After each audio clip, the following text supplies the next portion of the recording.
They looked like goddesses wrapped in velvet, glittering in diamonds. The scent of roses trailing behind every royal step. But that scent, it wasn't just luxury. It was a cover. In the courts of Europe, especially France, royal women didn't bathe for days, sometimes weeks, not because they didn't want to, but because doctors believed water could carry disease through the skin. So instead of cleaning their bodies, they drowned them in perfume.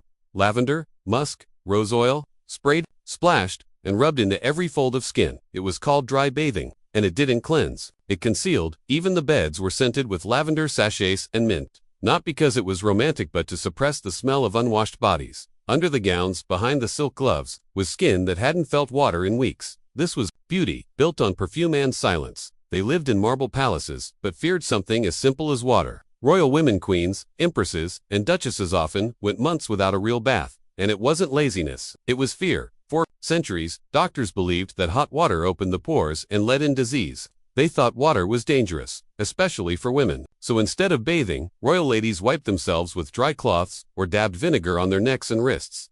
Some used rosewater, others preferred wine. But what they didn't use was soap. Imagine sweating through thick corsets in the middle of summer and being told, "Don't wash. It's bad for your health." Even childbirth didn't change the routine. There are records of queens giving birth in full gowns, never bathed before or after, just rinsed in perfumes and prayer. And the worst part, they believed it made them purer. That avoiding water was a sign of nobility. That only peasants scrubbed themselves with soap. So, the next time you think of royalty as elegant and clean, remember this. Some of the most powerful women in history were terrified of taking a bath. They looked majestic, towering hairdos, powdered curls, ribbons woven like art, but under the layers of beauty, something was moving. Royal women in the 17th and 18th centuries rarely washed their hair. Instead, they powdered it with flour, with starch, even with crushed bone. It made the hair look white, regal, refined. But that powder attracted more than attention. It brought lice. And once the lice arrived, they never left.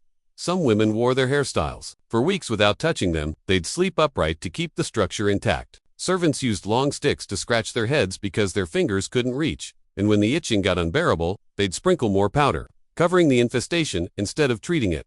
Wigs were even worse. Made of horsehair, goat hair, even human hair, glued or tied tightly to sweaty scalps. Underneath rot, sores, and colonies of lice, feeding in silence. This was royal beauty. From a distance, perfection, but up close, a battlefield of powder, parasites, and pain. All for appearances, all for the crown. It was the one thing no one dared talk about, especially not in a palace. Menstruation. Royal women bled like every other woman, but were expected to do it in silence. There were no pads, no tampons, just folded cloth. Often reused, unwashed, or poorly cleaned. These cloths were tied around the waist or stuffed into layers of undergarments. Some used old rags, some used nothing, because speaking about it was shameful. Even among queens. In many courts, a menstruating woman was seen as unclean. She wasn't allowed near sacred objects. Sometimes, even her own husband kept his distance. Doctors of the time believed menstruation could drive a woman mad, or that if the blood stopped flowing, it would poison her body. So they prescribed strange treatments, drinking vinegar, applying leeches, or even bleeding the arms to balance her. And when pain struck, there were no painkillers, just silence, and a forced smile. Royal women were expected to look perfect, even when their bodies were aching, leaking, suffering, because no one wanted to see the blood behind the throne. They looked flawless hourglass figures wrapped in silk and lace, every curve in perfect place. But what lay beneath was a different story. Corsets were more than fashion. They were armor, tight, stiff, and worn every single day. Royal women wore them from girlhood, sometimes as young as 4. Laced in by maids, pulled tighter and tighter until they couldn't breathe. Underneath the layers, sweat, bruises, open sores, but they rarely removed them because unlacing took time, and royal schedules didn't allow for discomfort. The skin underneath became raw.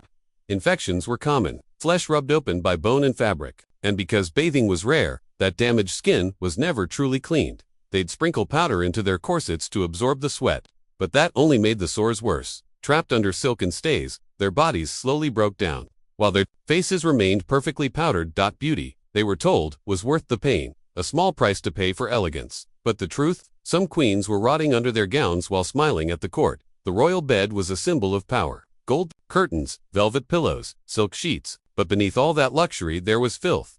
Royal women often slept in the same sheets for weeks, sometimes longer. Why? Because changing linens was seen as unnecessary, as a guest was watching. Some palaces had rules about who could touch the queen's bed. Only specific servants were allowed near it, and many were too afraid to disturb what was seen as sacred. so the sheets stayed, stained by sweat, perfume, blood, and sometimes even urine, covered with petals and sap to hide the truth, and that truth was discomfort, rashes, itching, the smell of a body trapped in layers of unwashed fabric, night after night.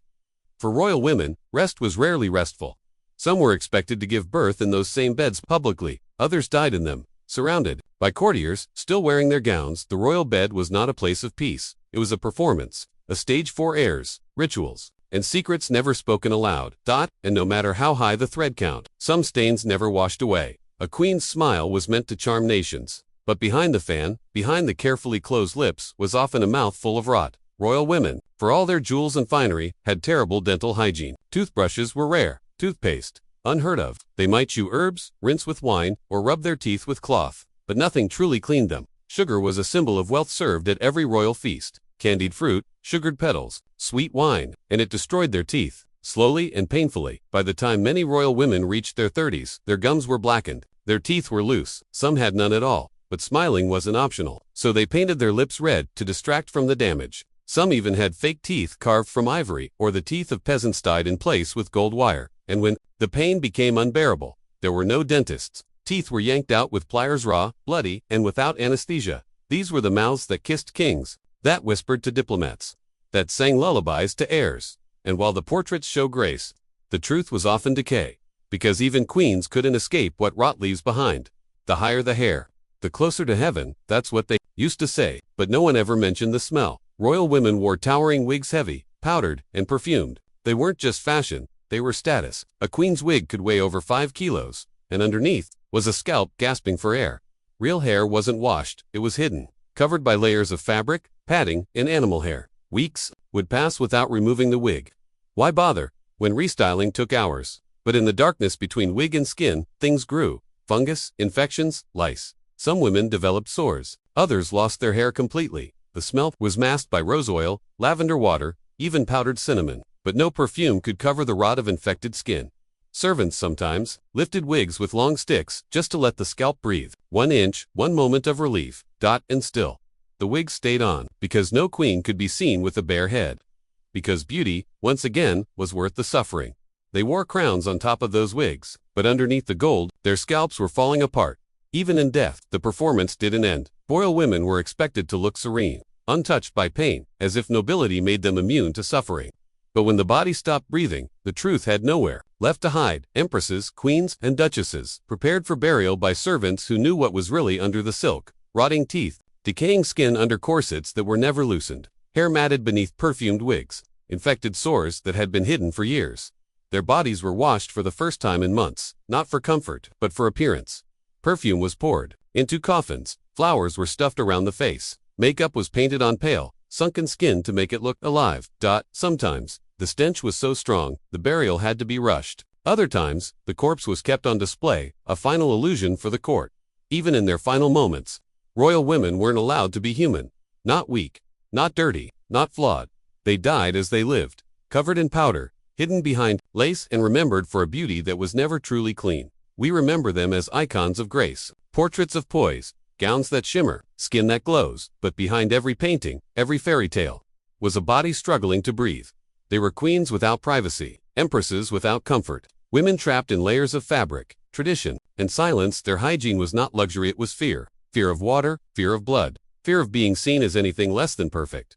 They hid infections beneath silk. They masked decay with rose oil. They endured pain in silence, because that's what nobility demanded. But in the end, their crowns couldn't protect them from reality, from lice, from rot, from the price of appearances. So the next time you admire the elegance of a royal portrait, look closer. You might see the perfume, but you'll never smell what it was hiding. Because royalty was never clean, only covered in gold. But history has a way of dressing wounds in silk. We were taught to admire the gowns, never to question what they covered, to praise the poison, never to ask what it costs. These women weren't just queens. They were prisoners of elegance, trapped in castles that smelled of decay, bound to rituals that crushed their bodies, and silenced when they dared to feel human. No one wrote about the itching, the bleeding, the smell that followed them like a ghost through golden corridors. Their pain was powdered, their truth was perfumed, and their legacy a lie painted in oil and gold leaf. So, the next time you whisper the word royalty, ask yourself, was it power? Or was it a prison disguised as a palace? Because behind every crown, is a woman who was never allowed to be real. They were born into thrones, but never given the freedom to breathe. Every breath was measured, every step rehearsed, every smile, every silence, a performance for a court that worshipped perfection, but punished truth, and still they endured. They gave birth while in pain. They wore corsets over open wounds. They danced in ballrooms while lice fed beneath their wigs. They smiled through rotting teeth, and pretended not to bleed, because if they ever broke the illusion, even for a second, they risked being labeled hysterical, unfit, disgraced. So they said nothing, and history said nothing in return. We painted their portraits, built museums in their honor, named perfumes after them. But we forgot what they suffered to wear the crown. The truth. They were more than royal. They were survivors. Of pain, of silence, of impossible beauty. And maybe that's the greatest tragedy, that we remember their gowns, but not their scars, that we know their names, but not their nightmares, that we worshipped the glitter and ignored the rot. So today, let this not be just another story about queens and castles. Let it be a reckoning, a reminder that power isn't always freedom, that gold can hide decay, and that sometimes the dirtiest secrets live behind the cleanest smiles, because royalty was never clean, just covered in gold and buried in silence.